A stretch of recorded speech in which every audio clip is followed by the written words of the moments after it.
From Washington, D.C., this is the Muslim News on Muslim Network TV. Assalamu alaikum, I'm Hana Zubairi.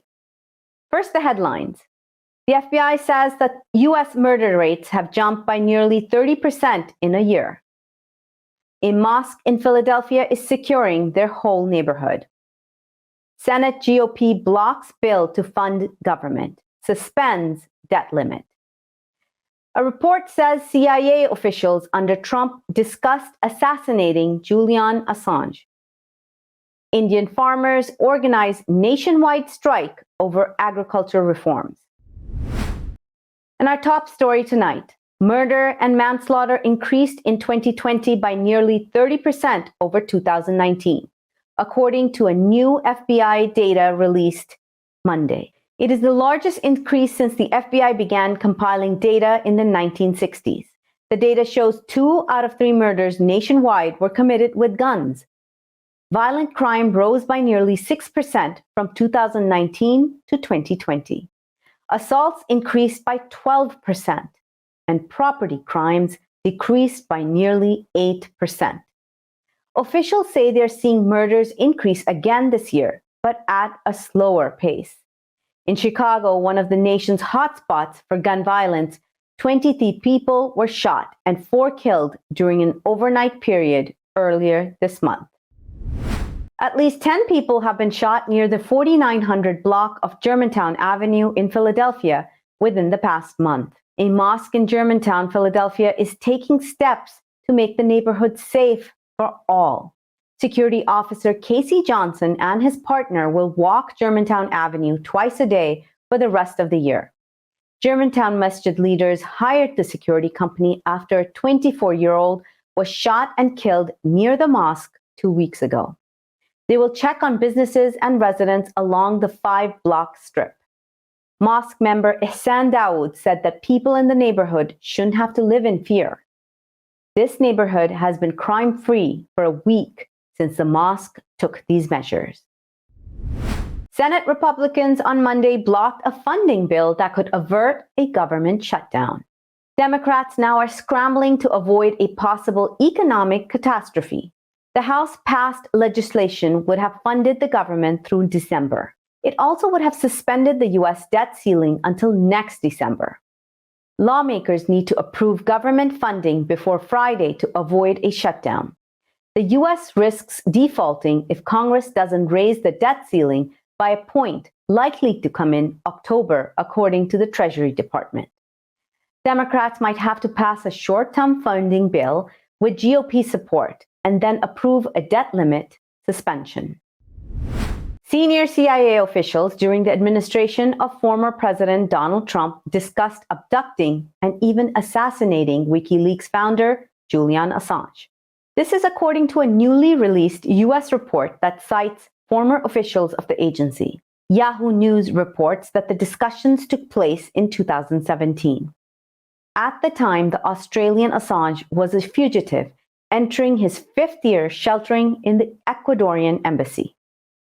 Then CIA Director Mike Pompeo and top officials were furious about WikiLeaks' publication of Vault 7, which is a set of CIA hacking tools. This was the agency's biggest data breach in history. Some senior officials inside the CIA and the Trump administration requested sketches or options for killing Assange. The CIA declined to comment. A special segment on this topic is coming up later tonight, so keep watching Muslim News. A group of rabbis gathered in New York on Monday to protest Israeli Prime Minister Naftali Bennett's visit and speech at the United Nations General Assembly. They gathered at the Dag Hammarskjöld Plaza near First Avenue carrying banners against the state of Israel. Protesters voiced support for the Palestinians and rejected Israel's occupation of their territories. Bennett's speech at the UN session mostly focused on Iran's nuclear program and ignored the Palestinian-Israeli oppression. Hundreds of Israeli settlers, accompanied by security officers, stormed the Al-Aqsa mosque compound in occupied Jerusalem on Monday. The settlers raised Israeli flags in a move seen as provocative by the Palestinians. More than 770 settlers broke into the compound twice that day, local media reports. Jerusalem's Islamic Waqf said the presence of Israeli police during the settlers' tours of the holy site makes Palestinian worshippers and mosque guards uncomfortable. Some right-wing Israeli activists have called for the destruction of the mosque compound to make way for a third temple. Others want to turn the eastern portion of the compound, known as Al-Rahmah Gate, into an exclusive Jewish praying site. Germany's parliament now has more representation from the nation's ethnic Turkish population after Sunday's election. At least 18 elected members of parliament have Turkish roots, and most of them are women. This is only slightly better than the previous parliament, which had 14 Turkish members. Germany is home to about 5.5 million Muslims, including 3 million of Turkish descent. Muslims contributed to the center-left Socialist Democratic Party's sweeping election victory. The environmentalist Greens Party, which has come in third in Sunday's election, will have 5 ethnic Turkish lawmakers in parliament. Fuel pumps are running dry in British cities, sowing supply chain chaos. Long lines are forming outside gas stations as consumers rush to fill up their tanks. Patience is running low as well. No, get in the back of the queue. You've been there 5 minutes. No, you won't be getting in front of me. I don't think so. What do you think about everyone queue jumping like it? It's not British, is it? No, it's not very British. But, you know, when there's a crisis, we're not British, are we? Every man for himself. Brexit and the coronavirus pandemic have led to logistical collapse in the distribution of energy supplies nationwide. According to the Ministry of Defense, British Army tanker drivers will be put on a state of readiness in the event of deployment. The Department of Transport has also authorized an extension of licenses allowing drivers to transport heavy and industrial goods, such as fuel.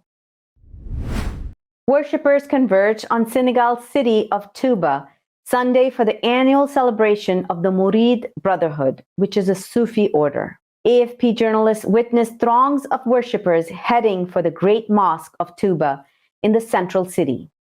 The crowds were undeterred by monster traffic jams or the threat of COVID-19.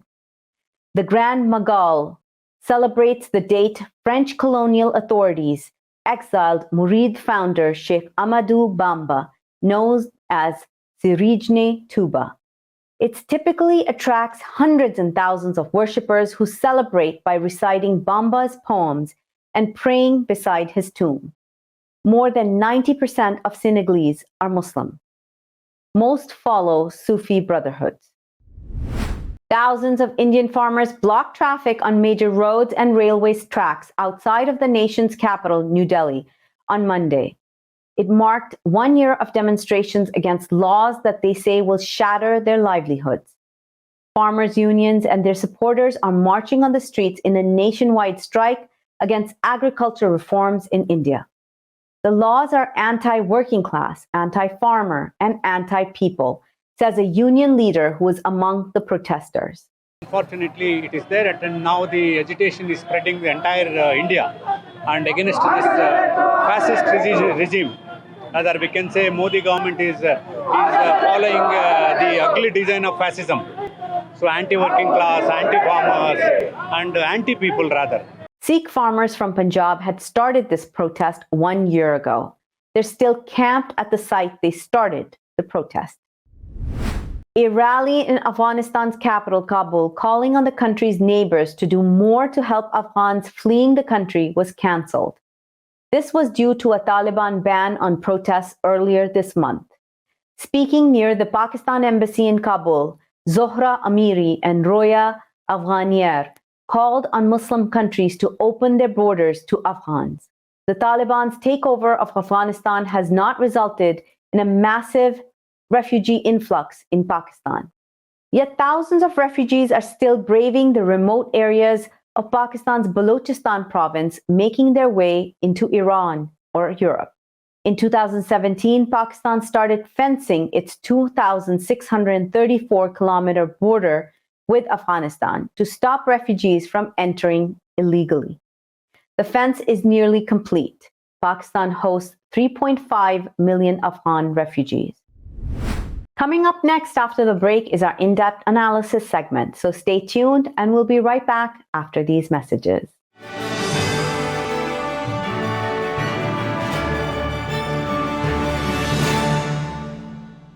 If I could be you, and you could be me for just 1 hour. If we could find a way to get inside each other's minds. Walk a mile in my shoes. Walk a mile in my shoes. Well, before you abuse, criticize, and accuse. Walk a mile in my shoes. There are 16 million children struggling with hunger in America. That's 1 in 5 daughters, sons, neighbors, and classmates who don't know where their next meal is coming from. Yet billions of pounds of good food go to waste every year. It's time we do something about it. Feeding America is a nationwide network of food banks that helps provide meals to millions of kids and families in need. Visit feedingamerica.org to help them feed even more. Together, we can solve hunger. Together, we're feeding America. Despite the development of a COVID-19 vaccine, millions around the world will not have access. We need a vaccine that's free and available to everyone, everywhere. It's time for a people's vaccine. Our fellow Americans. Right now, the COVID-19 vaccines are available to millions of Americans. And soon, they will be available to everyone. The science is clear. These vaccines will protect you and those you love from this dangerous and deadly disease. They could save your life. So we urge you to get vaccinated when it's available to you. That's the first step to ending the pandemic and moving our country forward. It's up to you.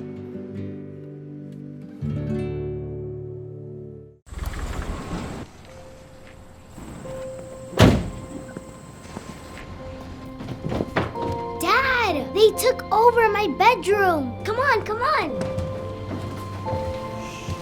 Okay, Dad. 1, 2, 3.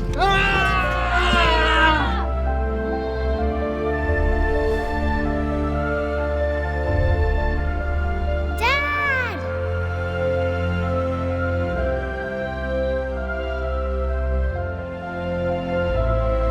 You saved me. Dad? Are you okay? I'm fine, dear.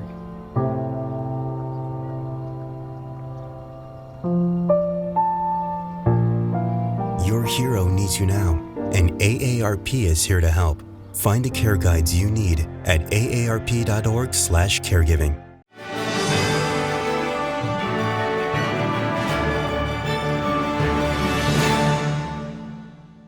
Welcome back. Earlier tonight, we shared the news of Julian Assange's assassination plot. To discuss this in detail, let's go to Imam Abdul Malik Mujahid. Over to you, Imam Mujahid. Thank you, Hina. The founder of Wikileaks, Julian Assange, is in the news again. And this time because CIA, we have come to know, not through him leaking it, but some through other sources, has thought about, consulted White House to eliminate him. And people are really upset with this person. And there are people who are wondering about how to keep the media as free as possible. And they have conversation regarding that. To discuss this issue with us is Kevin Gostrella. He's the managing editor of Shadowproof. Welcome to Muslim Network TV. Pleased to be with you. How do we know, what do we know about the assassination talk about Julian Assange?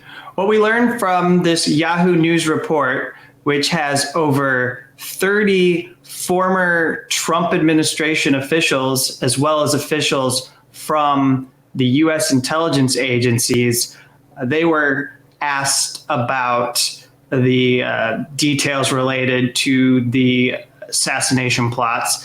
What we find from them is there were high-level discussions. It goes all the way up to former CIA director Mike Pompeo. Mike Pompeo was apparently obsessed with trying to kill Julian Assange, so much so that he said, I'll worry about the lawyers. You have the discussions, you sketch out the plans. Let's see what we can do. But if they couldn't assassinate him, they also had plans for a rendition operation to abduct Julian Assange from the Ecuador embassy, to put him on a plane, much like we saw prisoners in the war on terrorism put on planes and taken to black sites for secret interrogations where they were tortured. And so he was willing to go by that blueprint if possible. So they had that plan available. And then below that, they had plans for disrupting the media organization, hacking into their own personal electronic devices, and also ideas for turning people within the WikiLeaks media organization against each other, planting false or damaging information so that they could create animosity between people. Anything they could do to make it hard for WikiLeaks to operate, that was something that was on the table as far as this report says. How we came to know about that this has taken place? Who took the initiative of interviewing these people? Michael Isikoff, a longtime reporter, and he's done some work on whistleblowers in the past. He's done some coverage journalism, and also he had two reporters helping him at Yahoo, Zach Dorfman and Sean Naylor.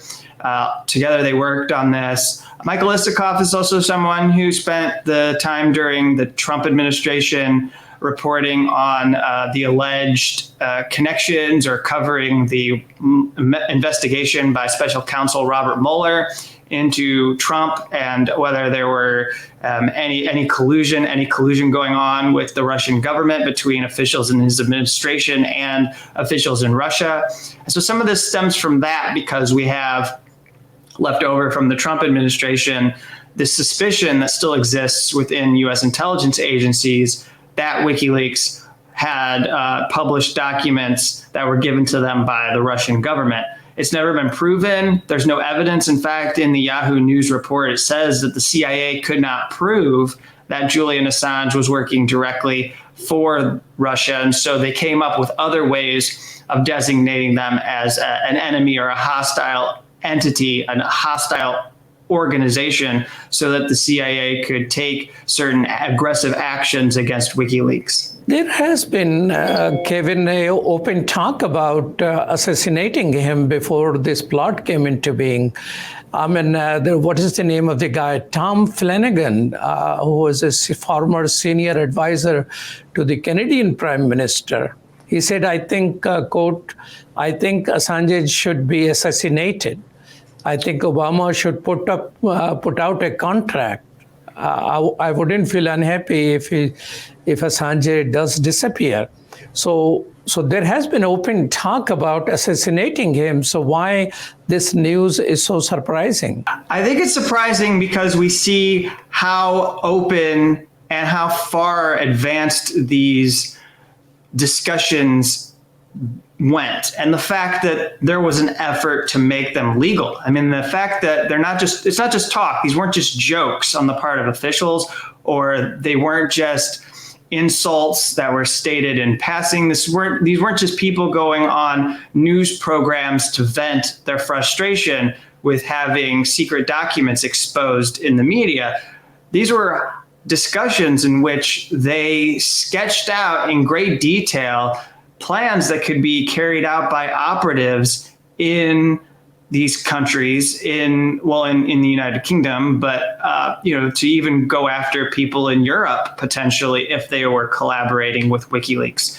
And so I think that's what makes it stunning, and the fact that there is really no accountability or oversight. I mean, this seems to have happened without Congress's knowledge, and also The Justice Department never really steps in to stop this. I mean, the only way they're able to stop this is by turning around and saying that they're going to charge Julian Assange with crimes under the Espionage Act, which is an issue of its own, one in which I know Muslim Network TV and other media organizations have been spending time discussing, because it's a problem.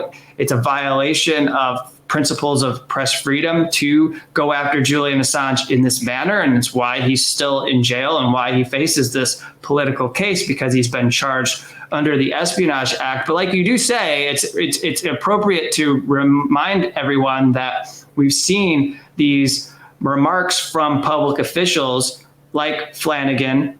Hillary Clinton was caught joking about, can we just drone this guy, in an email that was released by WikiLeaks, I believe.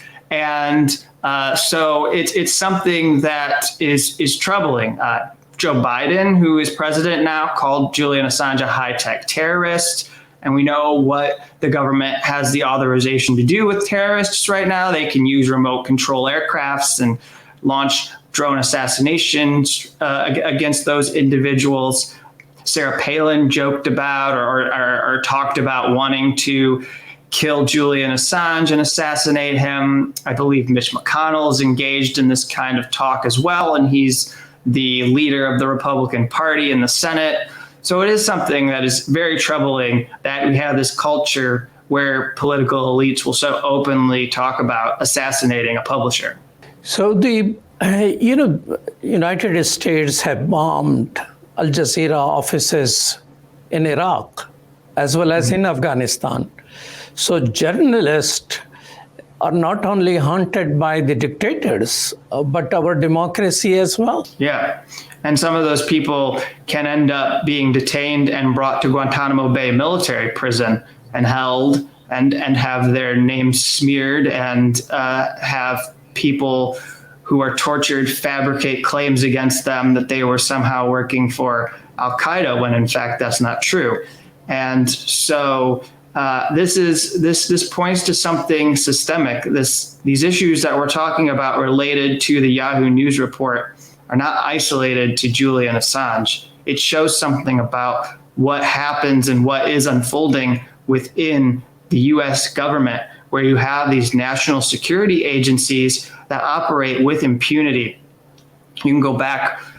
We've had some reflection throughout the month of September on how it was 20 years since the September 11th attacks, what happened and how the national security agencies turned to anti-Muslim policies in order to perpetuate that war, in order to further that war. And we saw a torture program from the CIA, renditions. We saw a drone program then developed. And every step of the way, whenever anyone said that there needed to be accountability and justice for what these agents or officials were authorizing, we saw pushback. We saw President Barack Obama say that we needed to move forward without looking backward, that it would be divisive to have accountability and say that we need to punish people who commit war crimes or violate the law. And I think because we haven't held anybody accountable for the way that they have acted, we now see that it's not that far removed from those meetings where they discuss putting militant leaders on kill lists to assassinate them and eliminate them without any due process. That from that point on, it's pretty simple for those people to start having conversations about taking out those they feel are hostile to the CIA, because that's what we're really talking about here. If they don't see Julian Assange as a journalist, then maybe they see him as more of like an activist or a hacker. It doesn't matter, because they're talking about a whole category of people that they believe they should have the authority to kill. And I think that that's something that people should really think about, that our US government is having these serious conversations. So no matter how many little bits and pieces we knew about the CIA's war on WikiLeaks, we got a lot of definitive information through this Yahoo News report. And now I think we have a responsibility to think about what this says about the US if we're if we're Americans, we have an obligation to think about what this means about what our government is claiming the power to do. Are there journal organizations, Kevin, who have taken a stronger stand on what is happening to him? Yeah, actually, there's at least a half dozen or so organizations that are leaders in their advocacy for press freedom. You've got Reporters Without Borders, an international organization. The International Federation of Journalists is a union that actually Assange has been a member. He's also a member, he's an Australian citizen, just to keep that straight. But as an Australian citizen, he's part of Australia's Media, Entertainment, and Arts Alliance, which is a union, and he's a dues-paying member of that union. And there are these groups that have spoken up. The National Union for Journalists in the United Kingdom has spoken up. And they've said that the British government has to investigate this and figure out what was going on under their noses as far as kidnapping this person, plotting to kidnap Julian Assange from an embassy on UK soil. What sort of cooperation did they give? If they weren't cooperative, they need to figure out what was happening by these US intelligence agents, and they need to push back against it. And they're demanding that all of this corruption that has been revealed be the impetus to finally make demands of the US government to drop charges. So they're calling on European leaders and other world leaders to pressure the Biden administration to finally drop these charges, because it is so apparent. You can't even claim to have any doubts anymore. It is so clear that this is a massive threat to press freedom. And if you don't agree that it's a threat to press freedom, then you at least have to see the sheer corruption that has gone into going after Julian Assange and how he cannot have a fair trial. His rights have not been respected. All of these charges come from the hostility among security agents in the CIA or other US intelligence agencies. And if he is, and I don't want it to happen, but if he was brought to the US and put on trial, there's no way he would be jailed and not abused and mistreated. It's a virtual guarantee that his health would continue to deteriorate because of the strict conditions he would be held in. I mean, he would essentially be treated like a terrorist while he was confined and awaiting trial. And I think that's why people in these media organizations, as well as press freedom organizations, are speaking out against what was revealed in this Yahoo News report. Tell me this, Kevin. One question comes to mind is that how diplomats will be able to communicate with each other if their conversations, which could be very sensitive in nature in terms of war and peace, could be disclosed? Yeah, I mean, that's a concern that U.S. officials express and why they've been opposed to WikiLeaks. But I think that there's far more secrecy than transparency, and it depends on what they're actually keeping secret. The WikiLeaks organization has never published documents that contained evidence of troop movements. The Iraq and Afghanistan war documents were historical records that reflected the day-to-day events that were unfolding on the ground for forces that were deployed in those countries.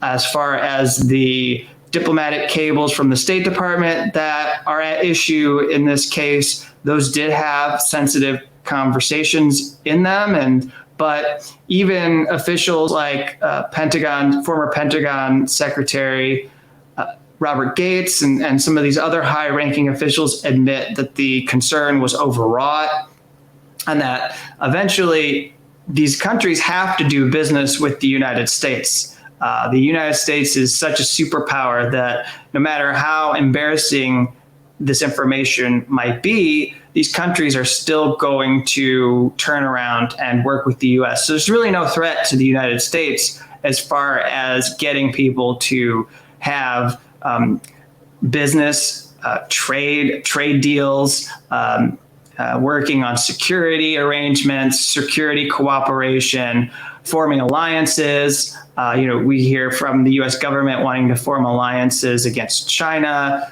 or wanting to form an alliance against Russia or having stronger NATO alliances. I don't think any of the records or anything WikiLeaks ever disclosed is going to jeopardize the ability of the U.S. to do this diplomacy.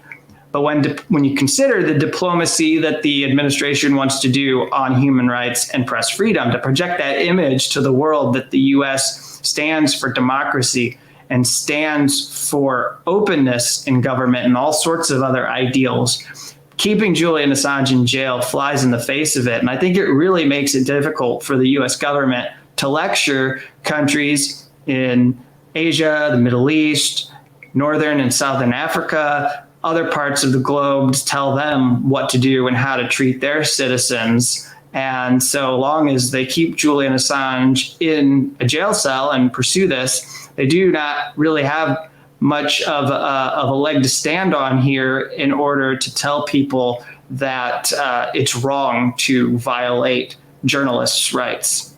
Considering that CIA Chief Pompeo approached White House about the idea, does it mean that all the killing which CIA does abroad are approved by the White House? Yeah, actually, we've known since President Barack Obama's administration that he's signing off on the kill lists for the people who are deemed to be terrorism suspects, whether they're in Afghanistan or Yemen or, let's say, Syria or Iraq, that those people who are put on kill lists are those names are going to the president, and he's the one that's authorizing the CIA to conduct operations and to kill those people. And instead of mounting any sorts of law enforcement operation to arrest them and put them on trial for their alleged crimes, if in fact they are truly implicated in violence. And that's where you see that, and we've seen we've seen spans of the year where 90% of the people killed by these strikes were actually civilians and not any of the people who were intended to be targets. And so, yeah, this is, I think, a troubling aspect of it is that the president is brought in on this. And so if the CIA is going to consider going after enemies of the CIA, they are going to tell Obama. They're going to tell President Donald Trump. And in this article, we see that Donald Trump was even spitballing and talking about ways to kill Julian Assange and entertaining this with the agents and the officials from the CIA, instead of just putting his foot down and being the adult in the room, which obviously most people, Trump's not going to be that kind of a person, but he should say, we're just not going to engage in this because it's wrong to assassinate people abroad. We had a problem in this country's history back in the late 1960s, 70s. The CIA was labeling people for assassination. They were labeling leaders for assassination. They carried out these plots. And that was something that there were committee hearings over, and there were declarations put in place that said that this government is not going to be in this kind of killing business. But I think that we're losing that. We're losing sight of that because we've seen this shift back to having the government engage in these assassination operations under the guise of fighting the war on terror. And now we see the potential for things to really get out of hand if the CIA is going to have discussions about killing its own enemies. Well, thank you so much, Kevin from shadowproof.com. Thank you. Back to you. Thank you. Back to you, Hina. Thank you so much. That's all from our Washington studios tonight. Thank you for tuning in. You can find previous episodes and more on our YouTube and Facebook. For more content, keep watching Muslim Network TV or visit muslimnetwork.tv. Assalamu alaikum and good night.